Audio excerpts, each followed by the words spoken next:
말은 술술 청산유수인데 갈수록 매력이 없는 사람도 있고요. 달변가처럼 말을 잘하는 건 아닌데 한마디를 해도 매력적인 사람이 있습니다. 그 차이는 바로 있는데요. 내 말이 매력적인지 아는 법부터 타인의 반응으로 알아보는 내가 매력적인 사람인지 아는 법까지 오늘 영상 끝까지 놓치지 마세요. 채널 고정. 히렌츠입니다. 제가 유튜브를 하기 전에는 라디오 PD였었는데요. 그렇게 일할 때 아이돌분들, 유명하신 분들을 매주 새롭게 만났습니다. 그런데 아무리 생각해도 매력 넘치는 사람들 중에서 시간이 지날수록 더 눈이 가는 사람한테는 이게 중요하더라고요. 바로 말이었습니다. 왜 누군가 툭 말했는데 자신의 가치관이나 통찰력, 깊이가 묻어나오면 그 사람을 다시 보게 되잖아요. 우리 히릿들은 얼마나 매력있게 말하고 있나요? 내 말이 매력적인지 알기 위해 가장 먼저 점검할 것, 바로 말. 문장의 길이. 말을 일단 시작하면 혼자 길게 말을 하시나요? 아니면 상대에게도 질문을 던지고 대화를 함께하는 편인가요? 말이 매력적이기 위해 이 길이를 가장 먼저 꼽은 이유는요, 바로 집중력 때문입니다. 스마트폰과 쇼폼 등의 발달로 인해서 사람들의 집중력이 더 짧아져서 9초도 되지 않는다는 연구 결과도 있는데요. 예를 들어 여러분, 제가 하고 싶은 말이 있는데 무엇보다 중요한 말을 하려고 이렇게 여러분 앞에 서서 마이크를 들고 여기 앉아서 이야기를 하다가 이런저런 생각이 또 들어서 영상 끌까?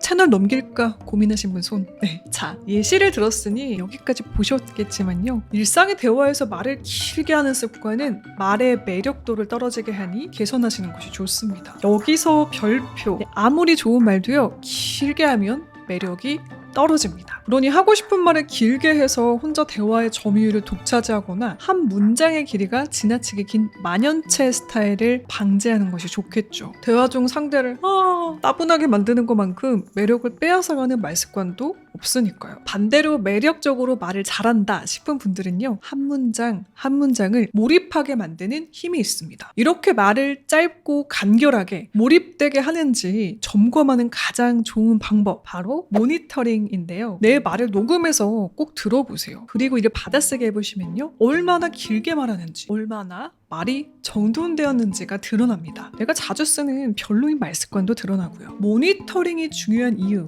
제가 라디오 PD로 연출을 하던 때 하나 배운 건데요. 정말 빠르게 진행이 늘었던 진행자분이 계셨습니다. 그분이 가장 잘하셨던 것, 매일 자신이 진행한 방송을 듣고 오셨습니다. 그때 제일 중요한 진리를 하나 배웠죠. 말이 늘기 위해선 내가 어떻게 말하는지, 어떤 점을 개선해야 하는지 스스로 객관화하는 일이 그만큼 중요한데요. 반대로 계속 진행이 비슷하고 개선이 안 되는 분도 계셨는데 모니터링을 잘 안 하시더라고요. 이후 저도 진행을 맡으면서 항상 모니터링을 하고 개선점을 찾으려 노력했는데요. 특히 유튜브를 시작하고 나서 더욱 빠르게 말이 늘었습니다. 만약에 이렇게 모니터링을 했는데요, 내가 문장을 길게 말한다 라는 생각이 든다면요, 한 문장이 받아쓰기를 했을 때 두 줄이 넘어가지 않게 최대한 간결하게 허리를 자르는 연습을 추천해드립니다. 그리고 나서 하실 것, 대서 고를 빼세요. 뭐뭐 했는데 그래서 했고 해서 이 말이 들어갈 자리에 다 요를 넣어 호흡을 줄이시는 겁니다. 말이 훨씬 간결해지는 걸 느끼실 거예요. 오늘 제가 카페에 갔는데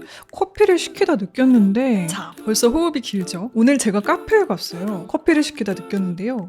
뭘 느꼈지? 조금 더 말에 몰입이 되지 않으세요? 자, 다음으로 몰입하게 만드는 매력적인 말의 내용을 구성하기 위해서는요, 명료한 말이 중요한데요. 이를 위해서 예전에 소개해드렸던 공식 하나 복습해봅니다. 화술에서 유명한 공식이죠. 프랩인데요. 포인트, 주장, reason, 이유, example, 예시, 포인트, 주장의 4단계로 정리해 말해보는 겁니다. 말이 늘어지거나 횡설수설하시는 분들, 깔끔하게 말하실 수 있습니다. 그러니 첫 번째, 길이 점검, 호흡 점검 반드시 해보세요. 내 말이 매력적인지 알기 위해 점검할 것, 두 번째는요, 이 어휘 사용입니다. 그 사람이 사용하는 단어를 들어보면 매력도가 높아지기도 하고요, 반대로 매력이 줄어들기도 하죠. 만약에 제가 여러분 이 노래 진짜 좋아요, 너무 좋아서 소개해드리고 싶은데요, 한번 들어보실래요? 하면 어떤 느낌이 드세요? 그냥 그렇구나. 딱히 그 말 자체에는 매력이 있기보단 그 다음에 노래나 말을 기다리게 됩니다. 반대로 여러분, 이 노래 들을 때마다 심장이 터질 것 같은데요, 벅차올라서요. 활력이 없던 제 삶의 이 자양강장제와 같은 펌핑을 해준 가사들, 자, 이러면 바로 노래가 궁금하시죠? 그 노래는 바로 들어보시죠. 하고 싶네요.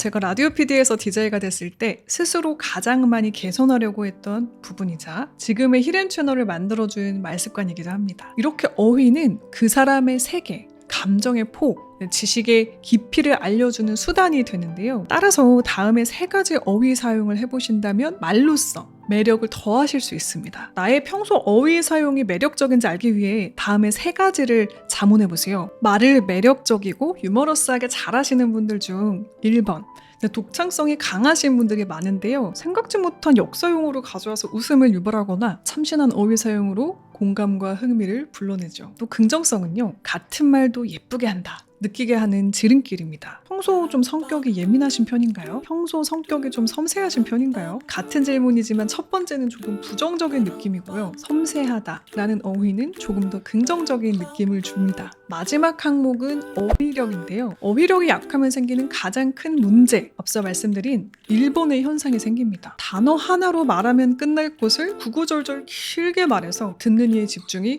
흐트러지게 되죠. 그거 막대기같이 길게 생긴 거 있잖아요. 마이크 연결하는 거. 네, 과거에 제가 이름이 생각 안 나서 이렇게 길게 설명하면서 현타가 온 적이 있습니다. 영화를 제작할 때 썼던 분폴을 얘기했던 건데요. 이렇게 어휘력의 문제를 개선하기 위한 저만의 꿀팁, 유사어 브레인스토밍 메모인데요. 먼저 같은 말도 다르게 표현할 방법이 없을까? 유사어를 브레인스토밍 해보는 겁니다. 특히 뉘앙스가 좋은 단어들 위주로 떠올려보고 메모하거나 마인드맵을 그려보시는 것도 좋습니다. 그리고 제일 먼저 떠오르는 단어가 아닌 그 다음 단어 중 어감이 더 좋거나 표현이 좋은 것을 메모장에 메모하고 활용하는 식입니다. 2번째, 메모는요. 평소 기억이 안 나는 단어가 있다. 내가 좀 말을 길게 했다 싶을 때 검색해서 해당 어휘를 찾아두고요. 이를 메모해둡니다. 그리고 나서 자주 들여다보며 이를 일상에서 활용하는 것만큼 어휘를 내 것으로 만드는 방법도 없죠. 외국어 공부와도 비슷합니다. 자주 쓰는 만큼 빠르게 해당 표현을 익히니까요. 또 좋은 표현을 재빠르게 메모해두는 것도 제가 자주 쓰는 방법인데요. 말을 하는 직업을 가지다 보니까 욕심의 끝판왕, 바로 웃기려는 욕심이더라고요. 그럴 때 재치 있는 표현이나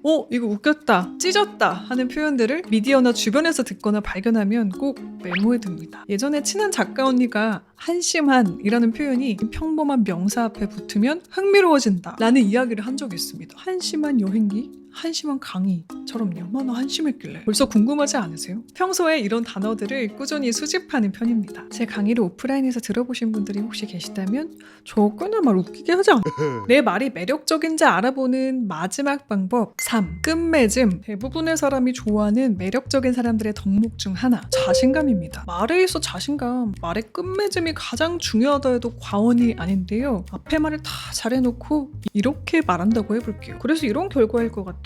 혹은 그래서 이런 결과라, 이렇게 끝맺음에 힘이 빠지면 듣는 사람들은 무의식적으로 자신감이 없구나 라고 느낄 확률이 높습니다. 크게 2가지로 여러분의 평소 말 끝맺음을 점검해보세요. 1. 표현, 추측 어조를 얼마나 쓰는가. 2. 힘, 말 끝에 가서 힘이 빠지는가. 말줄임표를 자주 쓰는가. 특히 공적인 자리, 상대에게 조심하시는 신중한 성향의 분들일수록 끝맺음이 지나치게 조심스러운 경우가 많은데요. 그래서 1번에 추측 어조를 적당히 섞어 쓰시는 연습을 꼭 하실 것을 추천해드립니다. 말 끝마다 추측어조예요. 뭐뭐인 것 같다로 대표되는 조심스러운 표현을 대체할 표현을 쓰는 것만으로도 내 평소 말 습관을 개선할 수 있는데요. 뭐뭐인 듯 하다 라는 대체어를 쓰면요. 왠지 고장난 듯한 느낌이 듭니다. 그런데 뭐뭐인 듯 하다 라는 대체어를 쓰면요. 왠지 고장난 듯한 느낌이 듭니다. 어색해서요. 그런데 그거 아세요? 그렇게 고장나는 게 말 개선의 시작이 되는데요. 불편하니까 내 습관을 알게 되고 그럼 꼭 써야 하는 표현인지 아님 확신어조를 이때는 써도 될지 스스로 생각해보게 되거든요. 이게 워낙 습관이 되어서 잘 안 고쳐지시는 분들은요. 말이 아닌 문자 대화부터 시작해보시는 것을 추천해드립니다. 그럼 나의 말 습관을 빠르게 알면서 조금씩 개선이 가능해집니다. 2번 힘은요. 말줄임표를 쓰는 습관을 지니신 분들 조금 더 자신감 있게 마무리하시는 연습을 추천해드립니다. 그래가지고로 대표되는 말 습관 대신 끝으로 갈수록 호흡을 더 강하게 주면서 다, 요로 마무리하시는 연습을 해보세요. 아까 소개해드린 모니터링 함께 하시면서 말이죠. 스스로 이게 훨씬 나은데? 라고 느끼시는 것이 가장 중요합니다. 내가 스스로 납득이 되고 좋아야 변화가 시작되니까요. 마지막으로 매력적인 내가 되기 위해 나를 돌아보고 고민하시는 히릿들께 저의 도서 호감의 시작을 추천해드립니다. 아직 안 읽어보셨다면 꼭 읽어보세요. 자, 그럼 매일 자라나는 우리 히릿들을 응원드리며 저는 인사드릴게요. 오늘도 채널 고정해주신 히릿, 내일도 최고길만 걸으세요. 안녕. 뿅.